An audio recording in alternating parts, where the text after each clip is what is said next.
என்னோட கணவர் என்னை விட்டு பிரிஞ்சு போயிட்டார். 8 வருஷத்துக்கு முன்னாடி என்னோட ரேஷன் கார்டுல இருந்து ஐடி ப்ரூஃப் எல்லாத்தையும் எடுத்து போயிட்டார்.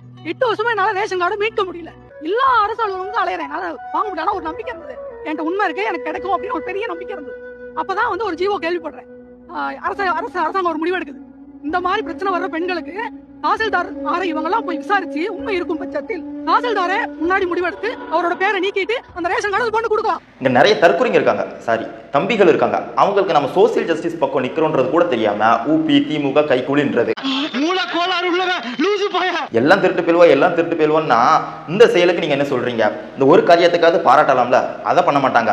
நான் சொல்றேன், இத்தனை ஆண்டு காலம் திராவிட ஆட்சி இருக்குல்ல, 2 கட்சி மாறி மாறி ஆண்டாங்கல்ல, அதுல நிர்வாக அடிப்படையில குறைகள் இருந்தாலும் கொள்கை ரீதியாக எனக்கு எந்த பிரச்சனையும் இல்லை. ஏன்னா அவங்க படிக்க வச்சாங்கல்ல, படிக்கிறதுக்காக எவ்வளவு ஸ்கீம் கொண்டு வந்து பசங்களை ஸ்கூல் கொண்டு வந்தாங்க. ஆனா படிக்காத மாடுமேன்னு சொல்லக்கூடிய சீமானன்கிட்ட கொள்கை ரீதியாவே பிரச்சனை இருக்கு. இவ்வளவு சொல்லியும் தம்பிகள் புரிஞ்சுக்கலன்னா